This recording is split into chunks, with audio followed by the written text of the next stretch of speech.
এখানে আছে মেয়ের জন্য একটা গিফট আছে, আর কি কি এনেছি তোমার সাথে শেয়ার করছি। আর মেয়ে কিন্তু ওই রুমে, সামনের রুমে আছে, জানি না। আমি আর ওর বাবাই ডিসকাস করে কিনে এনেছি। এখন সারপ্রাইজ দেবো। ও সামনের রুমে কিন্তু বসে এখনো কার্টুন দেখছে, এখনো ঘুমায়নি। ও জানে যে আমরা গিফট দিই প্রতিবার সেন্টার দিনে, মানে মেরি ক্রিসমাসের দিনে। তো চলো দেখা যাক ও কতটা এক্সাইটেড হয়। চলো চলো দেখি মেয়ে কি করছে, কেমন এক্সাইটেড।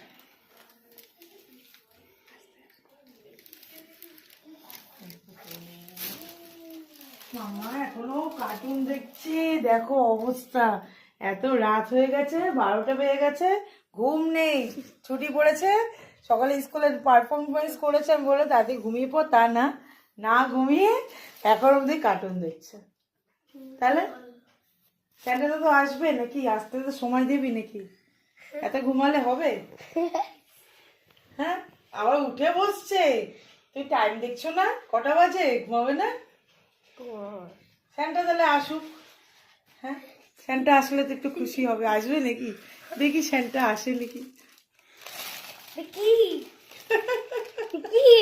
স্যান্টা আছে নাকি দেখি, দেখা যাক কতটা তুমি খুশি হও কিনা।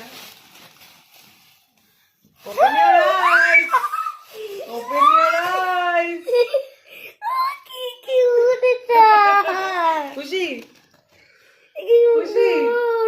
তখন থেকে চাইছিলে না, আমি বলছিলাম না স্যান্টা আসবে, দিক প্রতি বছর এরকম হয়েছে যে কোনো বছর গেছে গিফট দিইনি তোকে। হ্যাপি? এটা আমি আর পাপা গিয়ে কিন্তু কিনে এনেছিলাম, তুমি জানোই না। ঠিক এনেছি, বলবো না তো। আর এই যে তোমার পেস্ট্রি, আজকে তো কেক খেতেই হবে না। ওইটা ওপেন করো, দেখো তো কি আছে এর মধ্যে। বাবা, সেন্টা তো পুরো ভরিয়ে দিয়েছে। ওরে বাবা, বলেছিলাম না স্যান্টা আসছে গিফট নিয়ে। এই যে এটা কি? ও, সেন্টা আবার স্যান্টা পুরো আবার কেকও টেস্টেড দিয়ে বাইট গেছে, থেকে দিয়ে বেবিদের গেছে। খুব ভালোবাসে তো স্যান্টা। দেখো আমার মেয়েকে, দেখো কতটা এক্সাইটেড। হেল্প করবো?